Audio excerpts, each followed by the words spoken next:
And we are live. Welcome back to the Content Swap Podcast. It's been forever. You are joined, as always, by your amazing hosts, Parker Anderson and... Amazing? Really? I'm just kidding. Oh. I'm kidding. You are joined by two hosts, the usual hosts, Parker and... Aaliyah. Woohoo! So yeah, it's been a long time. Oh my gosh. Yeah. Do you remember how to do this? No. I don't remember any of the content I've engaged with. Like for updates? Yeah. I mean, we could just kind of run through that as quickly as we can. But yeah, if there's an intro, I'm supposed to do an intro. Let's see. If you are new to the Content Swap Podcast, this is a podcast in which we assign each other a piece of content every week, engage with it for the week, and then we reconvene on this here podcast and we talk about it. We discuss our thoughts, our feelings, we share some trivia, all of that fun jazz. So before we dive into the content, we like to provide a little news life update of things that have happened in between episodes. You know, it's for you, it's for us, it's for posterity. Yeah, so take it away. What is new with you? All right. See, and then that was the script. So yeah, what is the content? What has been new? Good question. Huh. All right, just first thing that comes to mind. Are things that we've done together. Like we've seen Furiosa. Yeah, we saw Furiosa.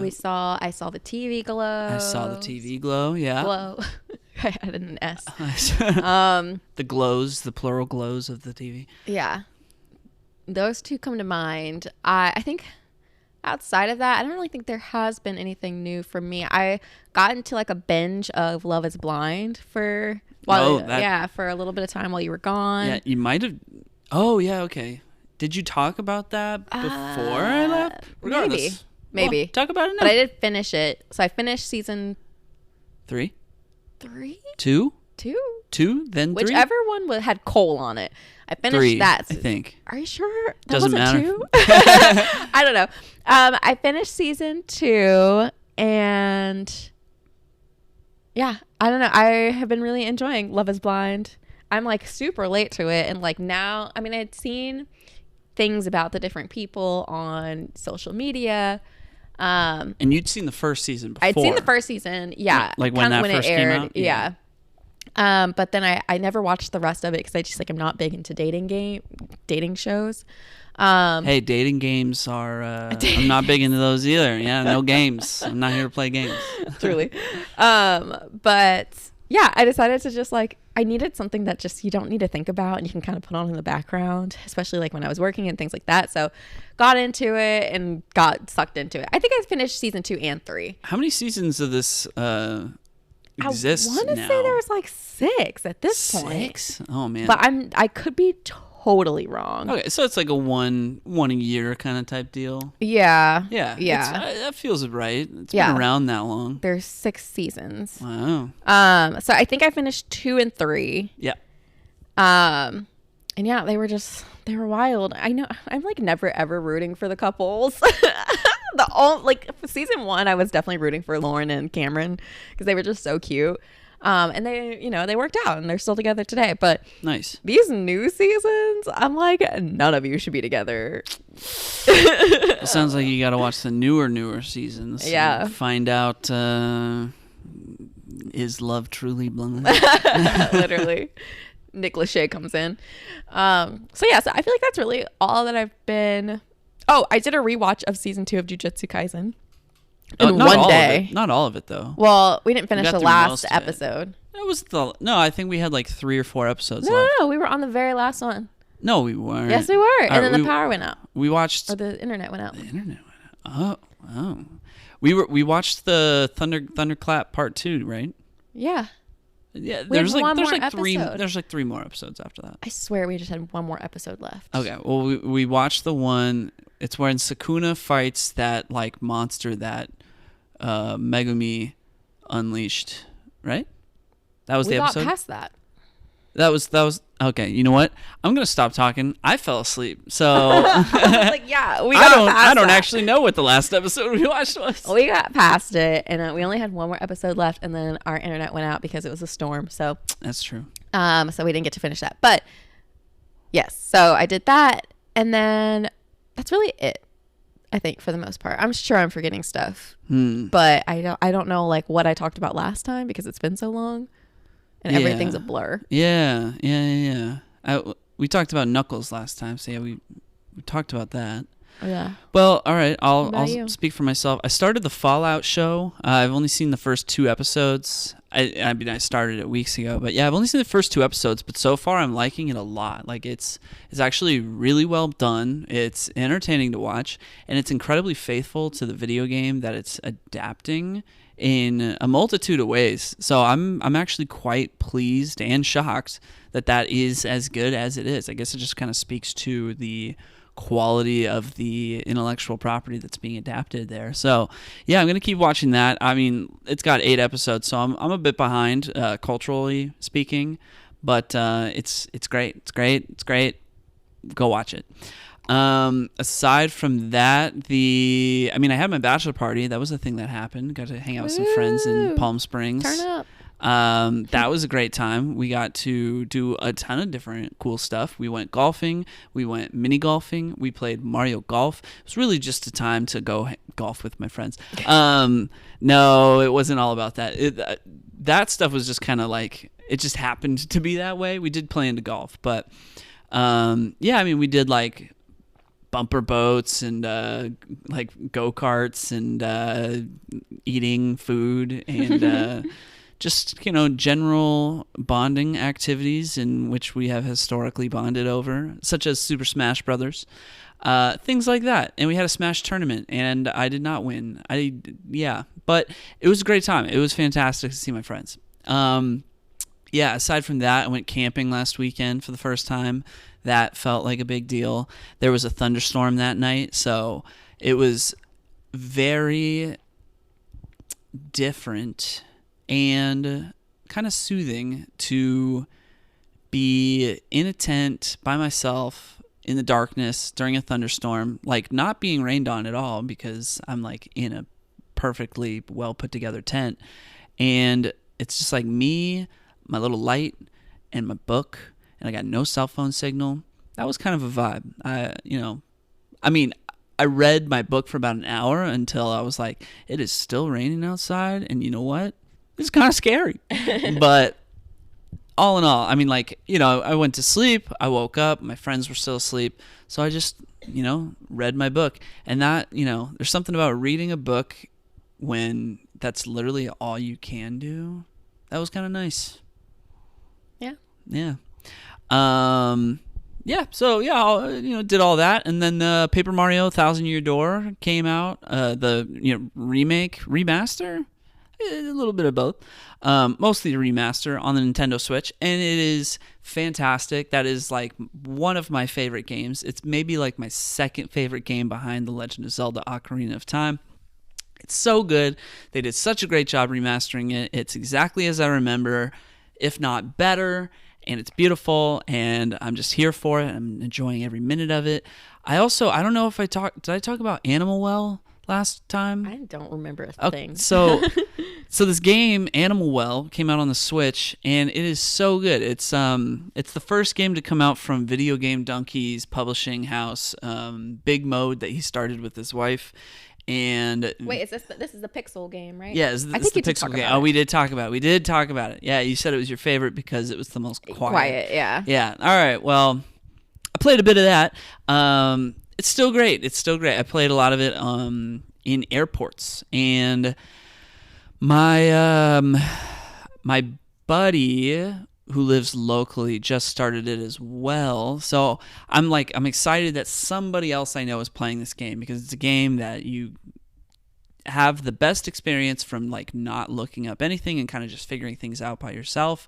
But if you have somebody else who's playing it, it's kind of it's supposed to, make the experience more fun, of like sharing notes with each other of like, oh, did you find this secret? Did you find that secret? So I'm letting my buddy catch up a little bit closer to where I am, and then Then we'll do a little bit more of an in-depth deep dive on things that we found and whatnot. But for now, he's kind of like, oh, like I feel kind of stressed about like what do I do next, and I gave him like a gentle nudge of like, oh well, do you see that thing on the map? And he's like, yeah. And I'm like, oh, look for that. Just make that your thing. So yeah, waiting for him to get caught up. But yeah, very exciting. I think that's kind of it. Yeah, I've made substantial progress on Like a Dragon, but still seems like I just won't finish that until like, I don't know, the end of the year. I would love to finish it before that though. Yeah, so that's it. But yeah, we did go see Furiosa. What'd you think of that? I thought it was okay. I mean, I think I'm biased because I don't love Mad Max Fury Road. Like, I don't know, it's just such a high energy movie. What does he say? High octane. High octane movie. Yeah. And movies like that kind of overwhelm me a bit. So I didn't love it. I didn't hate it. I think Furious is a little bit calmer, in my opinion, and not much happens. To be honest. Well, I don't know. I feel like a lot happens, but like, yeah, it is a slower film. It's got more build up, more world building, less. Fury Road is just like one long chase scene, so it's high energy the whole time. Yeah. This has like quiet moments. This is like dialogue. Yeah. Yeah. Fair. So yeah, I thought it was okay. Right. Would I watch it again? Probably not. I mean, I'd watch it again, but yeah, I didn't think it was perfect. I thought Mad Max Fury Road was like perfect. This I thought had some pacing issues. It had a weird kind of skip issue towards the end that I didn't really like. And yeah, in general, felt less necessary. I mean, it filled out the story of Mad Max Fury Road in some interesting ways, but then like the best action scene of the movie was also the most unnecessary. So that kind of like not rubbed me the wrong way, but kind of was just like, well, yeah, I can't really hold this as high of a regard. There we go. Yeah. Well, what about I Saw the TV Glow? What did you think about that? We've been talking about that movie for days. I mean, yeah, we saw it on Thursday. Today's Saturday. Yeah, and like we're still talking about it, which I guess is a good sign. But I feel like I'm done talking about it. Fair. I didn't like the movie. What is it? What's the movie about? For those, oh god, people know what Mad Max is, but they may not know. What yeah, this is. I Saw the TV Glow is basically about these two friends who, kind of like become obsessed with this TV show starting when they were children and like throughout as they age, and it's like a TV show that's kind of like Buffy the Vampire Slayer. Yeah, it has like the vibes of like Are You Afraid of the Dark? Like it's a very like nostalgic 90s, one of those TV shows that's like kind of scary but not, still for children. Right. And yeah, it's like they become obsessed with the show, and then one of the friends who's a girl, she like really is really obsessed with it and kind of disappears for a little bit, comes back and is like, that TV show's real. To the other friend, but it's a little bit more, it's more complex than that. It's a bit more complex than that, yeah. I'm simplifying it because I don't want to spoil it for anybody who wants to go see it. But yeah, it's just kind of like this very kind of eerie, it's not a scary movie, but it's like an eerie movie of like what's real, what's not real type of thing. There are parts that will make you uncomfortable from what you're seeing visually. Yeah. And then there are parts that will make you uncomfortable from just like, hey, this dialogue needs to hurry it up. Yeah, it just like we talked about this, and like there's a theme to the movie that I think you picked up on a little quicker than I did. There's like kind of like a messaging to the movie that's a great message, or like an interesting message to talk about in a film. And then there's the whole TV aspect, nostalgia aspect of it, and I was just having a really hard time finding the bridge between the two, and like, why are we even doing all of this in the first place? Like what's the through line, I guess. Yeah. And I think that really just like made me not enjoy the experience, because it's like I like the aesthetic. I don't necessarily like how everything's being portrayed, I guess. I feel like the theme and the TV aesthetic are not necessarily meant to go together perfectly. I think the TV nostalgia aesthetic is just like a vehicle for telling the story of the theme, of conveying the theme, but not necessarily needing to be like tied necessarily. I think the theme itself does kind of have a theme of like self-discovery. And I think by maybe using this like nostalgic late 90s young adult or teenager like eerie show aesthetic of that's almost kind of like confusing is meant to, you know, be one path towards kind of explaining what the experience of the theme of the movie I'm shredding you around sound it like so that hard. kid that's like, did you ever have a dream? That's Oh my what God. you sound like. But like, honestly, that's how the movie felt for me. It's like, I felt like they were like, all right, we've got this message. Now we're going to start the story by like talking about this thing that feels so unrelated. And then I just felt like there were missing parts. And then at the end they were like, did you get it? And I was like, no. Like I think the theme of the movie is indicative of the writer and director's experience, and also given like their age. Yeah. I think that it speaks to probably what their personal experience was like at that time, and then kind of providing this like greater metaphor of these characters of like, you know, what if they chose to ignore self-discovery, or at least one of them. I'm trying. I know it's hard to talk about without spoiling, but it's like it's almost obvious, but yeah. I don't know. I liked all of that stuff about the movie. I just thought like the building blocks are all there and I can see the mission, I can see the intent. It's just like the actual like experience of watching the movie was not like all that for me. 90s throwback. Yeah. I don't know. And maybe it was the dialogue. Something about the movie was just really throwing me off and really like taking me out of the story. I can't tell what that thing is. I just know that like it wasn't an enjoyable movie to watch.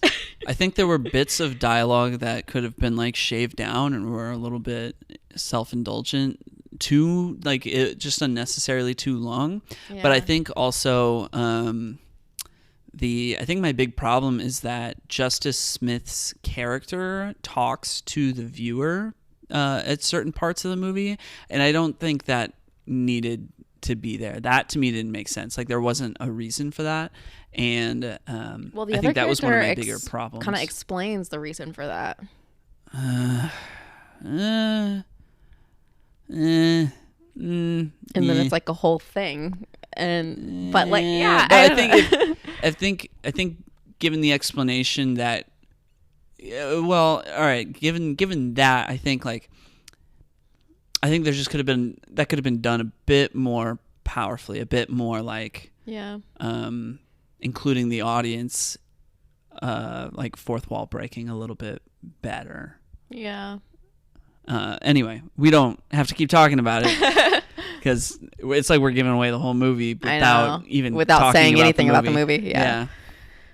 I don't know. Check it out if you want. Yeah, it's like if you watch the trailer, even regardless of what we say or what my review says, if you watch the trailer and you go, it does seem kind of interesting, by all means, like, please watch it. I do encourage you to watch it if this does seem like an interesting movie to you, because it's these like discussions of dissecting it that I think are like really worthwhile to have. Yeah. And the theme is important, so yeah, go check it out. Yeah.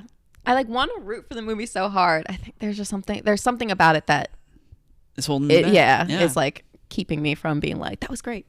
Right. That's the thing. It's like fun to talk about, but yeah, not as fun to watch. But I don't know. Like I said that I was open to liking it more in the future. Yeah. I feel like it starts off strong and then it just lost me as we kept going. Yeah, that's fair. All right. Well, that's about it. We're going to be out of town for a few weeks, but I'm planning on bringing my equipment with me. Hopefully we do, because last time we like traveled, we like completely forgot everything. That's true. Yeah, but we will not be doing that. Yeah. We will be hopefully consistently recording because we're going to assign each other some movies because I gave a show, and also like life was busy for a while, but I think we can do it. I think we can put out an episode next week that's not delayed in any way. We'll see.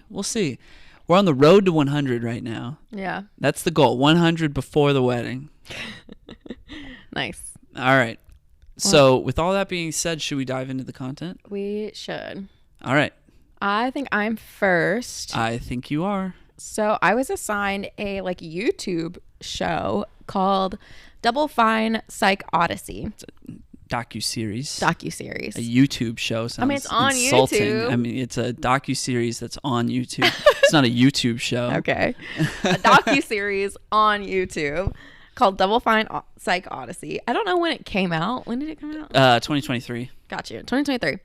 And basically, it is documenting the creation of the game Psychonauts 2, but like going back from like creating the first game. And from what I've seen so far, you basically kind of get insight into the company's like ability to navigate financial issues. They're adapting to new technology, as you know, the virtual headsets are now coming out. What do they do with that? Do they want to do something with that?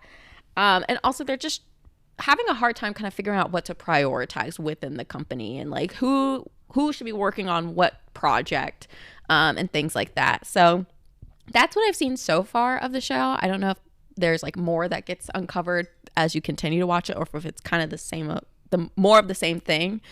But I thought this was okay. I think of the like kind of video game documentary / docuseries you've showed me, this is probably like my least favorite. I think just in the sense of I'm not familiar. Like I'm familiar with Psychonauts just because I've seen you play it before.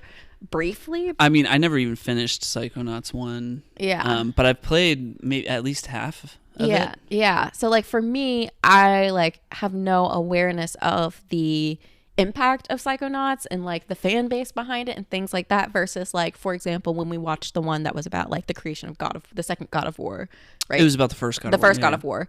Like God of War remake, really. Yeah. Reboot, I should say. I like knew that how big of a game that was, so Yeah. it was a little bit more captivating because it's like, oh, I know what this turned out to be, so like going back to watch it's kind of interesting to see.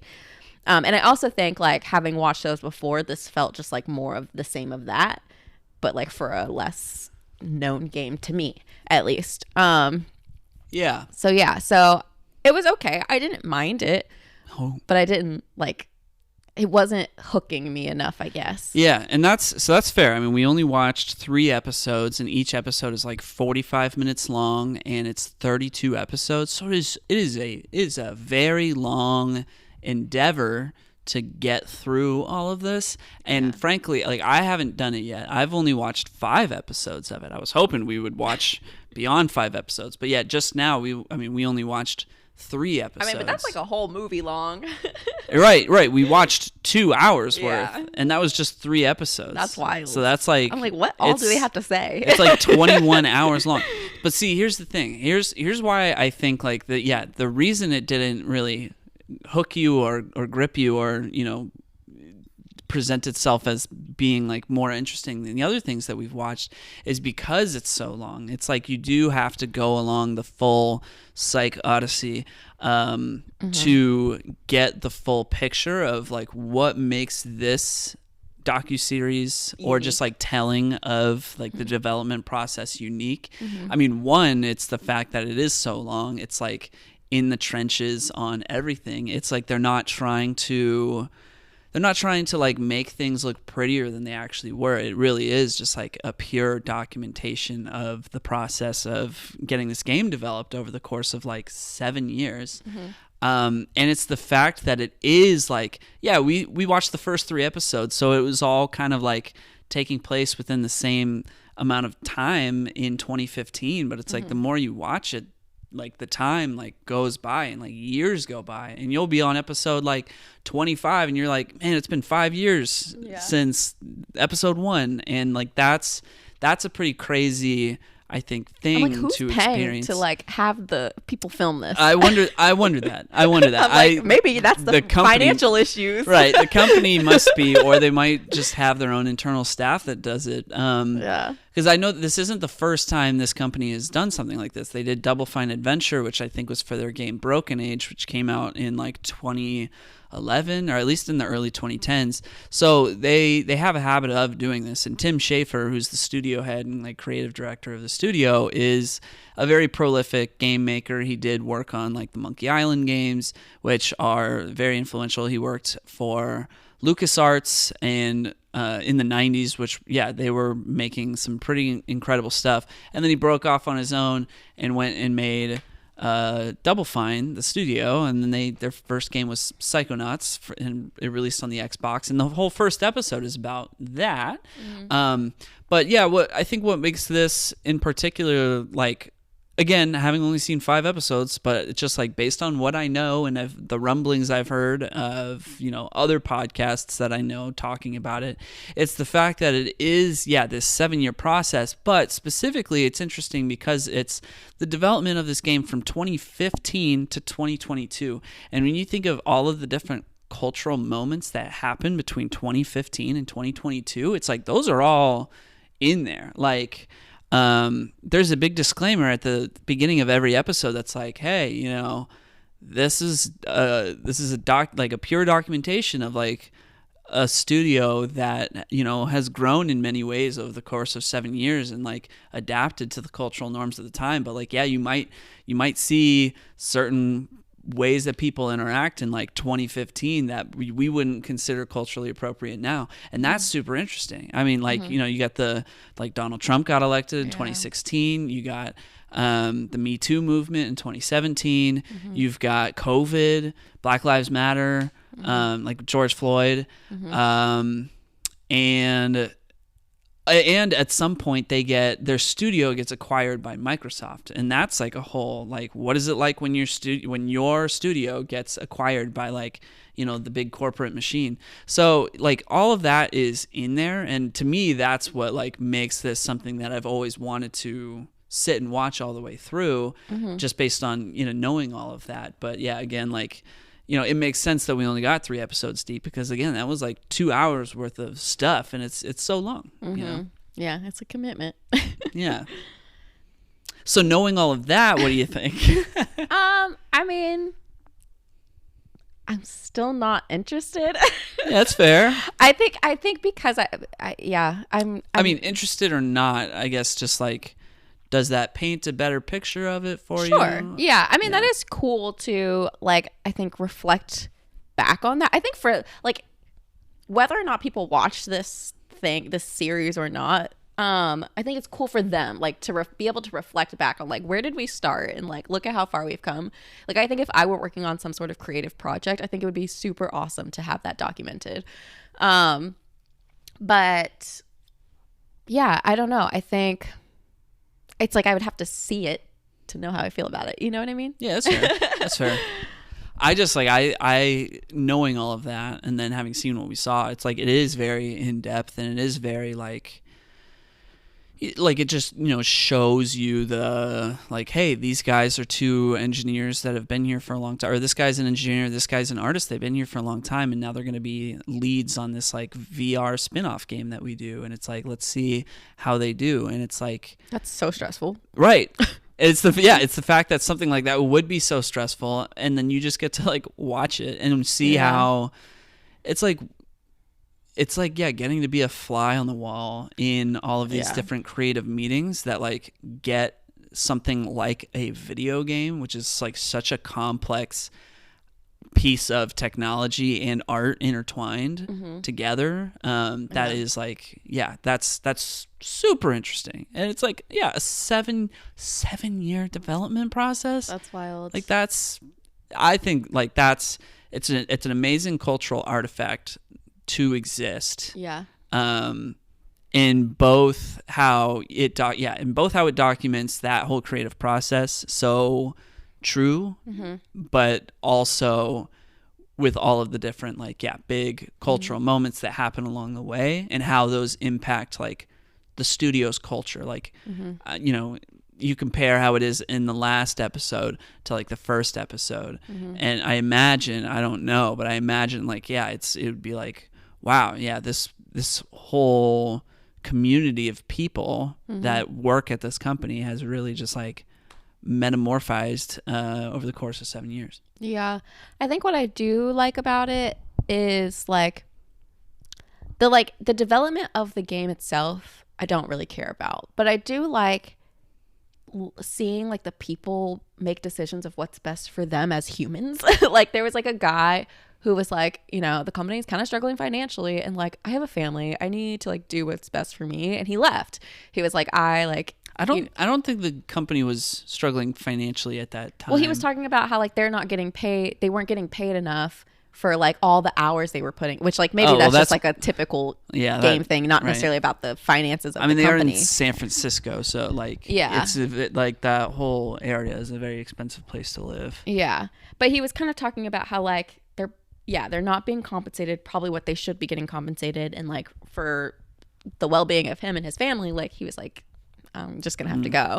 And I felt like that's the kind of thing, I mean, I don't want to see that happen because that absolutely sucks, but like that's the thing that I like connect with the most, I think, versus like the actual game development piece. Or like there was a girl named, I think her name is Emily, and she like, I don't know what her job was before, but then she like came up with an idea and they were like, oh my gosh, they were like, that was great. And then they were like, well, let's bring you on the team and like you can like give us all these ideas. And she was just like throwing them out like, and I just liked seeing her grow like within herself too, because she was like, I like have no clue what I'm doing, and like I'm just like saying things, I'm just hoping that like they don't think I'm an idiot. Well, that's the thing, like, so she was an artist, she was like an intern for like concept art or something like that in I think like 2011, and then they brought her on as a full-time employee. But then by 2015, and they're having the conversation of like, hey, it's been 10 years since Psychonauts 1 came out, and we've been working on other things, but we're finally going to revisit the Psychonauts series, which is like our big thing that we're known for, and we're going to do a sequel, like, but we need people in the room to kind of like hatch what that is, what that even means and what that's going to look like. And they brought in all these contractors who like worked on the original game to be in those creative meetings, and they brought her along because they were like, she has had good ideas in the last few years, let's like, and there was bring like a her fight on. for her too, right, like there was like one Everybody team was that's like, we want her. Emily.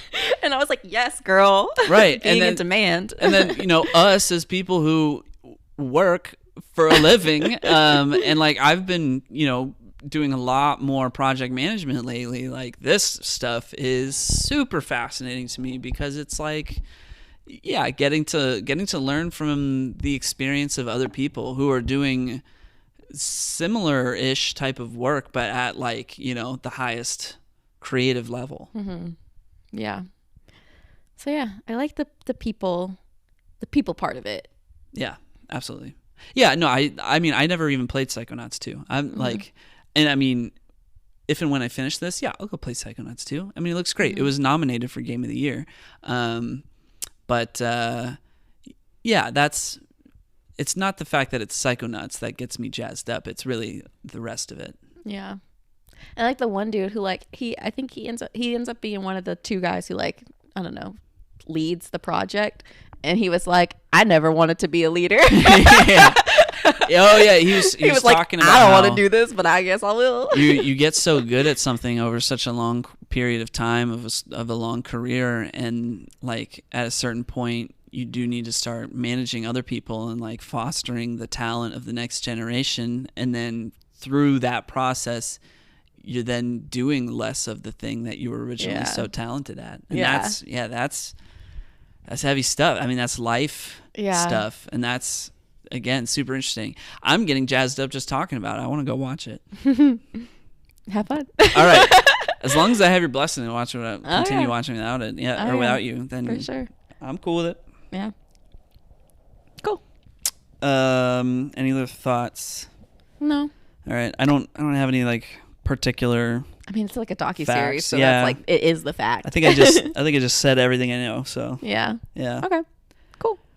All right. Cool. Shall we move on? Let's do it. All right. So next up, we are talking about Boy, which was released in 2010, and it was directed by Taika Waititi, who is probably best known for things like Thor Ragnarok, Thor Love and Thunder, Jojo Rabbit. So What We Do in the Shadows? What We Do in the Shadows. Yep, that was his big kind of, I think that was like the thing that put him on the map. But I believe Boy, he did like well before that. Or not. I can't remember. All right, well, Boy, being a 2010 feature, it all takes place in New Zealand because that's where Taika Waititi's from. And it's about a boy named Boy, and it takes place in 1984, and Boy's life is that he lives with his grandma, who he calls his nanny, and he lives with his little brother, and all of his cousins. And he's like 11 years old, and his parents aren't around, but he is obsessed with Michael Jackson, and he really looks up to his dad, even though he doesn't really know his dad at all. It's almost kind of sad. Like it's like he's kind of, at the beginning of the movie, he is telling his class like who he is and about his life, and he's talking about his dad, and it's like he copes with the fact that he doesn't know anything about his dad by telling these kind of like grand stories about his dad that are probably made up, that either he's convinced himself are true or like he hopes are true. And that's kind of the situation that he lives in. And at a certain point very early in the film, his grandma needs to travel for a funeral. Somebody that she knew passed away, so she needs to travel, and he is like the man of the house to look over his little brother and all of his cousins in this house of like 6 kids. So, which is like wild because he's so young. He's so young, yeah. And like fully cooking dinner for them and everything.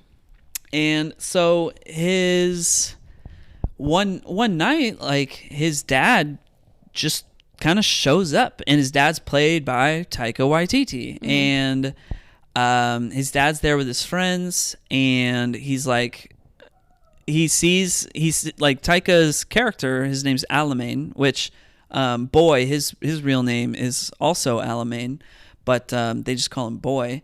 And like Alamein sees Boy, and he's like, who are you? And he's like, oh, I'm Boy, or Alamein. And he's like, oh, I'm your dad then. And he's like, oh, cool, nice to meet you, Dad.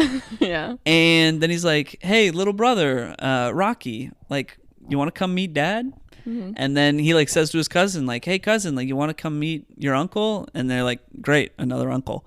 And so then like Alamein hangs out for a few days at Boy's place with like the family, and it's like he's trying to make an effort to reconnect with him, while also like at the end of the day he really is just there because like he was gone because he was in jail, and then he got out of jail, and somewhere along the way like picked up 2 buddies, and they started calling themselves the Crazy Horses, like they're some kind of gang, and really like they are not contributing to society in any meaningful way at all, and they're just there at his old family home looking for some money that he stashed away before he went to prison or jail. And so he's like staying there, but he's like Boy is kind of connecting with him. Rocky's like kind of sort of connecting with him, but he doesn't seem that interested in connecting with him. It's mostly just like he's just Boy. hesitant. He's just hesitant. Yeah. Especially because like their mom passed away giving birth to Rocky, like, and Rocky's 7 years old. So like you kind of get this sense that like Alamein, his dad, you know, like left them because the mom passed away in childbirth, and probably like looking at Rocky reminds him of the fact that we learned that he wasn't even there when she gave birth. Oh, that's right. Yeah, oh god, yeah. Man, he sucks. Yeah, so like it starts out kind of like, oh, this is sweet. They're like connecting, and his dad isn't just like running away. But then you start to kind of slowly realize that Alamein, the dad, is kind of just a straight up man-child and like has no sense of responsibility as a father.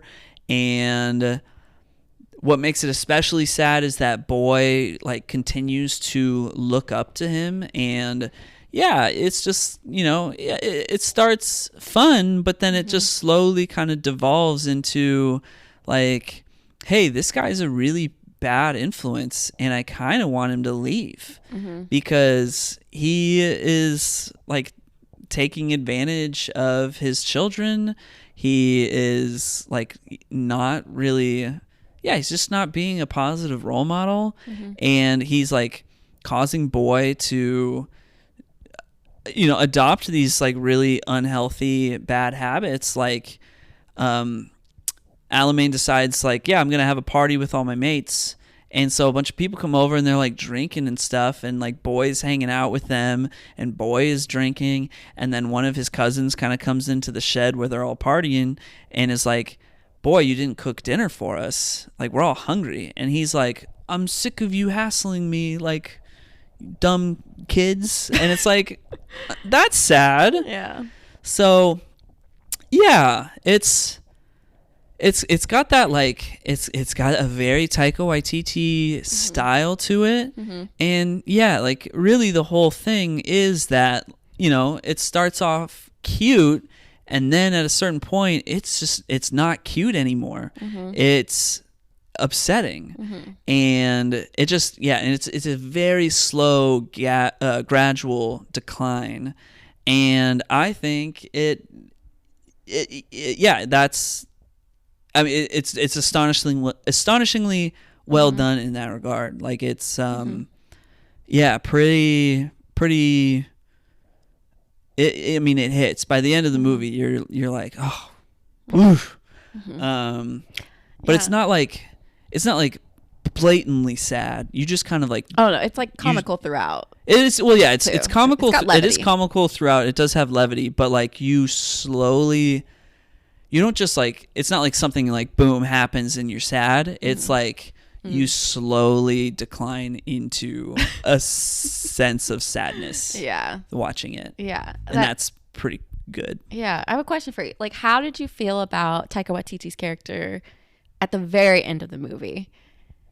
I mean, I felt some sympathy for him because like, I kind of got a sense of like there's a cycle to living in the conditions in which they live in, of like a very small town.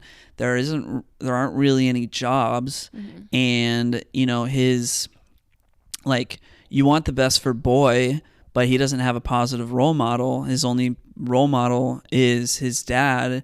And then you kind of like look at the environment in which they live in, and you wonder like, well, who was his dad's role model? Did his dad grow up with a role model? And like, where do the adults go? What do the adults do? Is there anything for the adults to do other than like raise children? Or like, you know, they've got the one responsible lady who lives in town who like drives the bus and delivers the mail and runs the local store. It's like, okay, so she's got a sense of responsibility. She's like working, and she's Boy's aunt. Yeah, and she does all the jobs. But it's like there's a school and a store, and that's it. You know, so like I could sympathize with, you know, why why the dad character kind of like the socioeconomic conditions that led him to being the person that he is. But also like the fact that he wasn't even there for the birth of his second son is kind of like hey, you kind of suck for that, dude. Yeah. I think I think at the very end too, like I think that's kind of what made me feel for him just a bit, was like at the very end he finally visits the mom's grave. Yeah. And like you throughout the movie you see him kind of like avoiding it. And I think that's where we like feel his grieving, and just like it feels like a moment where he's shame. Like, yeah, I feel like it's like a moment of like regret and kind of like I've hit rock bottom, because at that point so Boy's goat ate all his money that Boy does find the money and he spends a little bit of it, but he hides it, and then his goat Leaf ends up eating it. And so it feels like a moment of like hitting rock bottom, feeling like regret for just like the way things have played out. And I don't know, I feel like that moment I was kind of like, you know, he's not great by any means, but I kind of feel for him. Yeah. So yeah, I was just curious as to how you kind of felt about him at the end. Yeah, I mean, it's sad because you see him, the way he has fun is very much like how a child has fun. Like he takes Boy to the beach and he's like, you know, they're like pretending to be soldiers, and like he's just like, him and his friends like to hang out, but it's like, you know, when you say man-child, it's not just man-child in the sense of like having no sense of responsibility and not contributing to society. It really is that it's like he is a child in a man's body, and the things that he does for fun are things that like a 10-year-old would do for fun. But now he can like drink and drive. Yeah. He has like temper tantrums and everything. Right. Everything. Right. Yeah. And so, yeah, that in and of itself is sad, because it's like, fun. They're like, you know, playing on the beach and stuff, but it's like there's a difference between a father and son kind of playing pretend, because it's like their way of bonding. Like it's the father's way of bonding with his son, but in this case it's like the son's way of bonding with his father, because his father's the one that wants to do all the child stuff, and that is sad. Yeah. How do you feel about Rocky? I absolutely love Rocky's character, and like Rocky's character breaks my little heart because like the mom passed away giving birth to Rocky, and like Rocky believes that he has superpowers because Boy told him like, oh, like you were just so powerful, your superpowers, like that's why she passed away when you were born. And it's like he carries that with him, and he's like he like sees if he can use his powers, and then someone like trips and falls, and he's like, oh no, like I hurt them, and like even though he doesn't have powers at all, he just has an active imagination, and Boy, you know, kind of lied to him to make him feel better. I think Boy was, but Boy's also kind of coping on his own by telling him something like that. I definitely don't think Boy like meant harm in saying that. I think he was trying to make like a softer story for like explaining what happened, but yeah, it's just like my heart, and like Rocky is such like a sweet, gentle soul. Like, I mean, he's a 7-year-old kid. Yeah, he like becomes friends with like this guy who's kind of like ostracized by the community, and like I just, those kids are just so stinking adorable, so sweet. Yeah, and Rocky's like, he's so like matter of fact, like he like you know, he's like trying to use his powers, quote unquote, on the guy that's been ostracized, and he like falls over and he's like, oh, sorry about that. He's like, I think I did that. I think I did that. I think I made you fall. Yeah. And then the guy is just like super nice to him, because the guy is like, you know, he doesn't have any friends, so he's kind of like, he's just like nice to the kids, you know. Yeah. But yeah, I'm like, this movie has everything. Like it makes you crack up. Like their obsession with Michael Jackson cracks me up. I Right. just think it's so fun. It's like so because the movie's set in the 80s, so it's like so of the time. Like my dad was obsessed with Michael Jackson, and like had a whole Michael Jackson fit. And there's like a kid in the movie who like just constantly wears this like Michael Jackson like the leather jacket. Yeah, it's not even like the leather jacket. It's like he's got a whole full fit. like jumpsuit. Yeah. And so it's like that's so funny. And there's a lot of like boys' imagination, like they play it out like visually in the movie. And so there's like moments where like Taika Waititi's like doing Michael Jackson dance moves because like boys explaining something about the both of them or whatever. And yeah, it's like there's so many just like funny moments, and like hearing boy like talk and interact with his friends is hilarious. But then like just like really like your heart really feels for them. And I don't know, it's just like it's got everything. It's very well done. It is very well done. I've got something that I wanted to discuss in regards to Taika Waititi. Mm-hmm. So the last movie I saw that Taika did was Thor: Love and Thunder, mm-hmm. which was not a big fan of. Mm-hmm. But it's also very Taika Waititi mm-hmm. in its style. Mm-hmm. And it made me think about,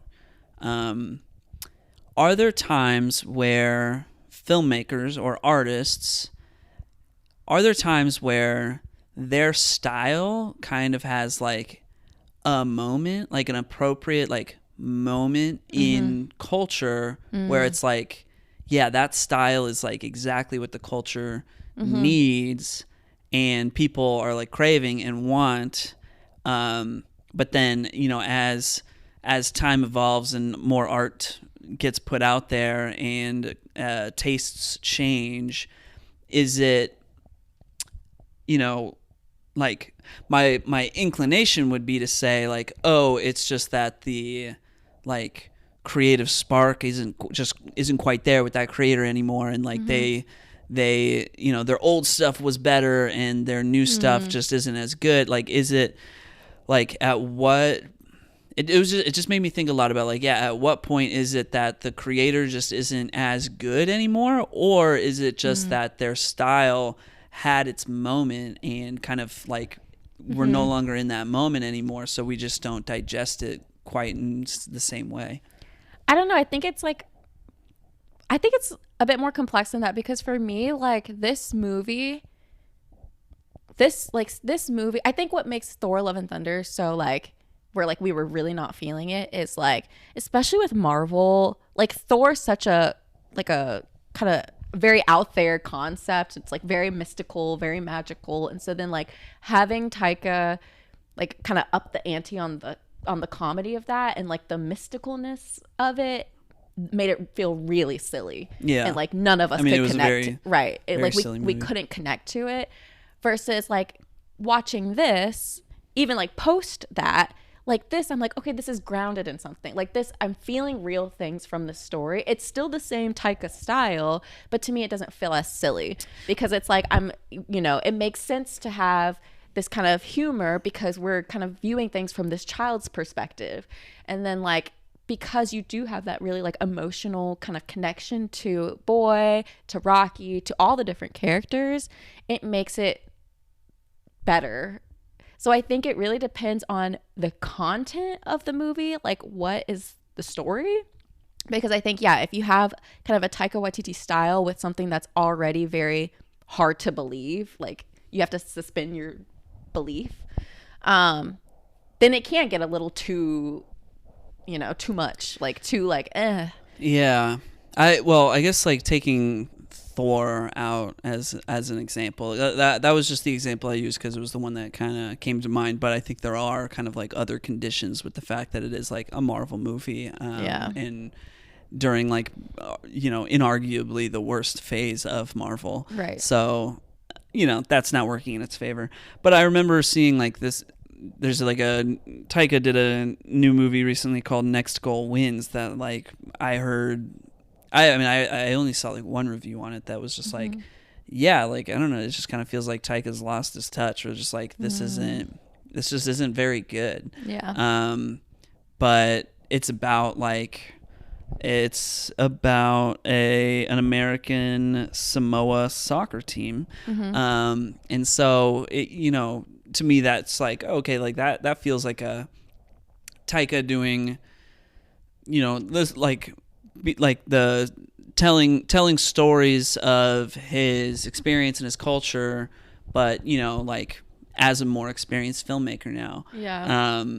And yeah, is that not being received well? Is that a condition of just like him losing his touch, or just the culture's just not craving what he's putting down anymore? Yeah. Because I think about, I was going to assign you a John Carpenter movie today for next week's episode, but I'm gonna assign you something else. But I was thinking about John Carpenter's work and how like he really kind of just was hitting it with like bangers like Halloween and The Thing and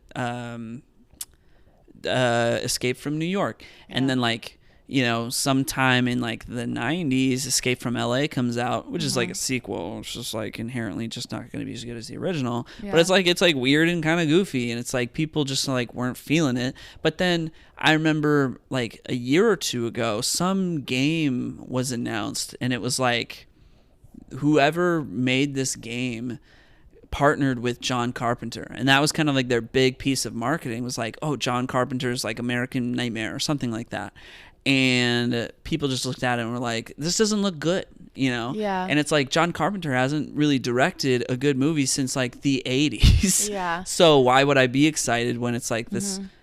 Well, I don't want to call him washed up, but like that's the word people would use. It's like a creative who is washed up. But yeah, is it that John Carpenter was washed up, or is it just that John Carpenter's style was perfect for when it was, the thing that resonated with people? I mean, I definitely do think artists have to evolve like over time. Yeah. Just like anybody has to evolve over time and like switch things up, because you don't want things to be repetitive by any means.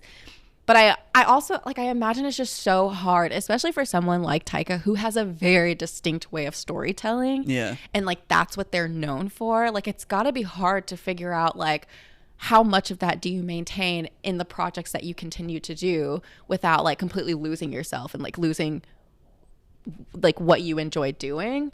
So I imagine it's got to be so hard to balance that and to come up with something that's fresh and innovative and new so that people still engage with you, but, like, they still recognize this is a Taika Waititi like film. Like This is still like, it makes sense in there. Like I think about this is gonna be so nerdy in like a research sense, right? I'm always told I know I'm always told like, what's your body of research? And it's like they expect, there's the expectation that you have this kind of core thing that you study, this core thing that like that is your body of research. But you can't just reproduce the same studies over and over again. Right. You still have to do new things. You have to learn and grow. Exactly. You have to continue to explore new things. And that can be really hard, especially like as you get older and your interests just change. Like what I'm studying now, I don't really truthfully have an interest in anymore. But it's like I'm kind of stuck in this circle. And where I'm at, in schooling, it's like I can't really just pivot now. I can't just like do something completely new. And so I like feel like that's kind of probably what artists feel like, especially if they have like a niche way of doing things, that it's like, do I break out of this? Then it's no longer like, then it's like, oh, is that them? Like, why did they make a movie that's so different from what they're used to? Or like, I don't know. I feel like it's probably just really challenging to figure out how to grow, but maintain kind of your core presence, if that makes sense. I don't know if that was the best way of putting it. No, that makes sense. And I mean, really by have all to means. pee. Oh, okay. I'm so sorry. You can go ahead and do that. I'm just gonna keep talking. I'm gonna say some stuff about Taika Waititi. Hopefully, you hear me from the bathroom.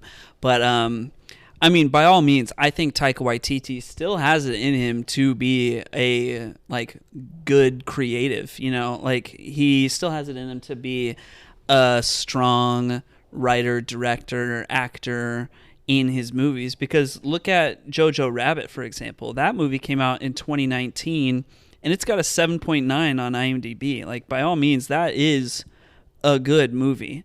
He didn't write the original source material. It is based upon a book, but he did write the screenplay. And I think, let's see here, It did. Yeah, oh my God, I didn't know this.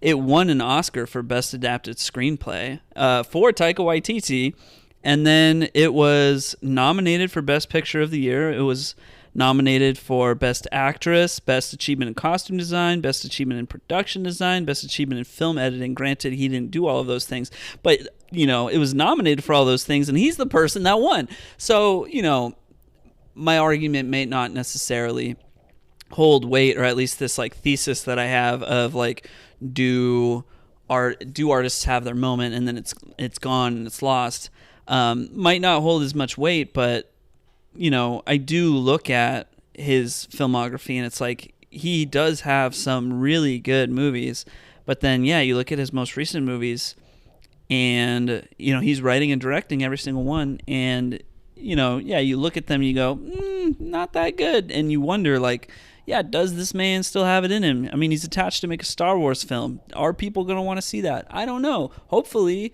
it's good. But if it's like, if it doesn't grow, then, maybe we don't really want that. We'll see. He's got a new movie called Time Bandits coming up. And I got to say, I'm looking at the poster. Doesn't look good. Taika did Reservation Dogs, didn't he? He directed. I think he was a producer. Gotcha. He's not. Sorry, my bad. He's not like the core director of Time Bandits. He's just like attached to it. He might be a producer though. Yeah, he's an executive producer on it. Okay. So I mean, but like I'm looking at his director credits on IMDb right now, and he is attached to direct. Let's see. Like, the page is bugging out on me. I believe it was like, he's got 10 upcoming. He's attached to direct 10 projects right now, which is like so many projects. Yeah. I don't know. So I think it's a matter of just like diversifying. Like I think you missed what I was saying. I was talking about how Jojo Rabbit came out in 2019. Yeah. So like my argument might not hold as much weight because like he did win Best Adapted Screenplay for that movie. That was a good one. I heard it was like a great movie. So anyway, that's. Now you're caught up. The audience already knows all of that. But so I was saying like, his he might still have it in him. It's just like, maybe he's just had a couple stinkers. Yeah. Yeah. I mean, not every project's going to be, a home run. And I think the more you diversify, the more people will come to appreciate, like, I think the way he started, like the very comical kind of like way of storytelling. Because I mean, I think of like Seth Rogen, right? Like he started, all his movies were like, had this kind of sense of comedy. Yeah. And then like, as time went on, I think why we still really appreciate Seth Rogen is because like he's diversified. He's done more serious things. He's like done animation. He's gone and tried new things. But his Seth Rogen movies also kind of, and just like those Apatow and League movies kind of had their cultural moment. That's and true. Don't really come out anymore. Like when was the last time a Seth Rogen comedy movie came out? That's true. Like now I think This Is the End was like truly the end. Right. It was like, this is the end. That really did mark like the end of that era. Yeah. I mean, he did do that Charlize Theron. The Long Shot. The Long Shot. I liked that movie. I did not. Oh, interesting. But like he's a lot more like behind the camera these days. Yeah. And that's, I mean, everything that he's attached to is great. Really good. Great. Yeah. Fantastic. So, I mean, you grow as an artist, but Taika, I mean, he started as a guy who was kind of doing a bit of everything, and every project he's on, he is still doing a bit of everything. Yeah. But it's, I don't know. I look at Boy and I look at Jojo Rabbit and I'm like, there is a clear, like these are using the same style. Not the same universe. Well, I don't know. But like there's the style here is like the same. It's like he took Boy and then he had just applied it to like Nazi Germany, and that's what Jojo Rabbit is. Yeah. But then like I don't know. I mean, like what more can be like that feels like the perfect blend of like yeah, he would win an adapted screenplay Oscar for that, of like creating levity and comedy in like something as horrible as like Nazi Germany. Yeah. But like using his distinct style. But it's like, yeah, once you've done that and you've won your Oscar, what is there left to do creatively in that same style? Yeah. Well, how come? I'm sorry, this is like such a good conversation. Like, how come? How come Quentin Tarantino is still like everything he does is kind of in the same vein That's in the a way good that it question. is, but yet like we still love Quentin Tarantino. Like Once Upon a Time in Hollywood, I loved that movie. Yeah, And it's like very much a Quentin Tarantino movie. Like Right. it has his kind of distinct spin on it, or like yeah, he's a filmmaker. That's an interesting question, because I don't know if I would say he's like grown a lot necessarily. But that's what I'm with saying. each movie. That's what I'm saying. It's like his style, I feel like, has been so consistent throughout Right. his entire career, but yet we're not sick of it. Right. Is it just like a matter of like oversaturation? So like once, Taika really blew up, then we started seeing him do everything. A lot, yeah. And then we just kind of got tired of it. And like Quentin Tarantino, I feel like he, every once in a while he'll put out something. It's not so... Right. I mean, he's made 9 movies, and he's always said that his 10th movie would be the one that he'd retire after his 10th movie. So, like, and he's been putting movies out since like, I don't know, 92 or something like that, early 90s. Yeah. So, yeah, he's that's a or like very Christopher interesting Nolan. case. Christopher Nolan. I mean, he does try to grow, I guess, but yeah, it is kind of same style, different subject matter. But it's like, I think it kind of comes down to what the filmmaker's style is, and if people have the taste to see that more than once. I feel like Taika's maybe, because it's also like so rooted in comedy, and that's like, how you make people laugh and enjoy something, that it runs the risk of being like seen it once, seen it all. Gotcha. Whereas like Christopher Nolan or Quentin Tarantino, they're not comedy filmmakers. They're like serious filmmakers making serious movies or violent movies. I was like, Quentin Tarantino's got some humor like, in his. Yeah, he's got some humor in his, but it's like, yeah, that might not necessarily be... It's not like the defining characteristic It's of his not the movies. defining characteristic of his movies. And so it's like, it's going to be funny because it's only every now and again. Yeah. Whereas Taika's style is like, always funny all the time. And it's like, and if this specific brand of humor isn't your bag, then like you're SOL. So maybe it's just a comedy thing. Like a comedy and humor. Not humor. Comedy and horror thing. Because like John Carpenter is like horror. So we need to run an experiment. We need to put somebody who's never seen a Taika Waititi movie. Yeah. And we need to take them and we need to make them watch that movie I just mentioned that he came out with like in the past year, and see if they like it or not. I don't know. I haven't seen the movie, so, I just don't know. Make them watch Thor Love and Thunder. No. And then make them watch Thor Ragnarok, and then ask them which one's better. If they say Love and Thunder, then it's wild. A comedy thing. Yeah. All right. That's all of my thoughts. Cool. That was fun. That was a fun conversation. Yeah.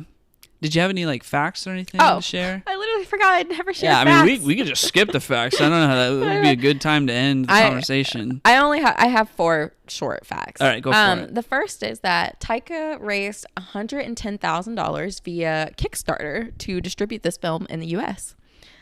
Wow. Yeah. Is that all it takes? The next fact is that Taika Waititi, so the kid who plays Boy, James Rolliston, was actually at first an extra in this movie. And then Taika Waititi felt like the boy that he had casted to play Boy it wasn't really working out, Oh, and he man. auditioned. This boy's not like boy enough for me. Yeah, so he She's ended not up. boying it for me. Yeah, he. I think the kid who ends up playing boy, James, he was like getting fitted for his like extra costume, and Taika decided to audition him and gave him the lead role. Wow. This was filmed in the town that Taika Waititi grew up in, the house he grew up in, and the school that he went to. I had a good feeling that this was like really just like a Taika Waititi, like personal, here's my life, my story kind of movie. Yeah, and like this movie was inspired by, I think, a short film that he had created, and he had created this before some of his other, like, I think, bigger projects, but didn't want to do it quite yet. So he like waited until after he did those projects to kind of like finish the script and like film everything. Yeah, it's like Kevin James not Kevin Smith with Dogma. Yeah. Last thing. So in this movie, the kids and Taika are constantly calling other people an egg. Yeah, is that a common slang term? Yeah, it okay. is. So in New Zealand, calling someone an egg is basically like a kiddish way to call them like a dummy, like an idiot. Okay, yeah, like a fool. So, yeah. That's funny. But that's it. That's all I have. Nice. All right, cool. Yep. All right, let's get into assignments. Let's get into assignments. Do you want to go first, or do you want me to go first? I don't mind. I can't tell if I'm hungry or if my stomach hurts. No, the audience doesn't need to know that. Sorry. I'm like, it's distracting me a little bit. Okay. Wait, did you say you want to go first? We will be getting food after this. No, you can go ahead. Okay. So I know you're going to go to whatever I say. Oh, God. See, yeah, that's it. That's what you're going to do. Yeah. I wanted to, since we're going to be traveling, we're going to be tired, I wanted to give you something super simple. I'm giving you a rom-com that I really enjoy. It's called It's Complicated with Meryl Streep, Steve Martin, and Alec Baldwin. Oh, nice. Yeah. I've always wanted to watch that movie. I really enjoy it. Yeah. No. I remember seeing the trailers for that and being like, hey, that looks like a comedy worth going to the theaters for. I don't know if it's worth the theaters. Well, but whatever. But no, fun. I never saw that movie. Wait, who directed that movie? Because I remember looking that movie up looking up this director, and then being like, wait, like this is a big deal person. Nancy Meyers. She did When Harry Met Sally. Exactly. Yeah. So this is like she did The Holiday. Yeah. That's right. I remember it. And then she did The Intern. Yeah. Well, so love all those movies. Yeah, exactly. So that's my point. Like she doesn't write and direct that often, but when she does, that's it. We get these. And this is, I think, the one that I have not seen. I love it. I love it so much, so I'm excited to watch it. Nice. Excellent. Cool. Looking forward to that. Mm-hmm. So a little known movie that I really gassed up last year, just never came to streaming until this week. It is now on Netflix, and we're going to be in California, staying with my mom for a few days. And I also think it would be a great movie to watch with her because I don't think she's seen it, but I do think that she might enjoy it, or at least my stepdad would enjoy it. And I know you're like not going to look forward to it, but I've been trying to convince you that you would maybe enjoy it. And that movie is called Godzilla -1. No! I don't want to watch it. Godzilla -1 is on Netflix, and I'm gonna make you watch it. So give me the John Carpenter movie. No, you're getting the John Carpenter movie next week.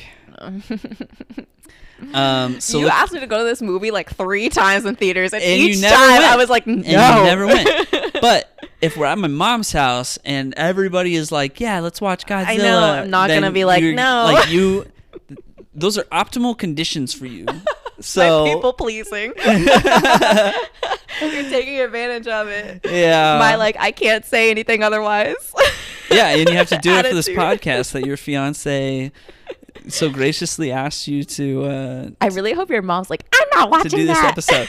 I already texted her. I said because I was like, oh, it's on Netflix. Like they just watch movies randomly. So I already texted her. I told her like, don't watch the new Godzilla movie that's on Netflix yet. Wait for us. We're going to watch it.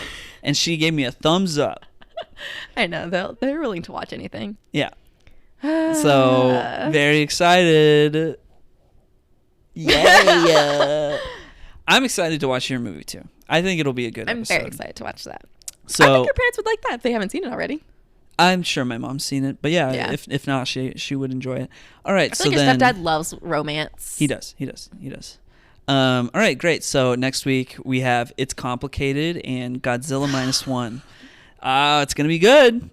If you don't hear about the episode for like 3 weeks, it's because I refuse to watch it. No, we're going to watch it. I'm going to watch it. We're going to watch it. I'll watch My sheer excitement to watch it for a third time is so strong that our next episode will get out on time. All right. We'll see you next week. Hopefully we'll see you next week. We hope you have a great week, and we hope you didn't miss us too much. Yep. We'll see you then. Bye. Bye. I'm going to throw up. I'm going to put that in.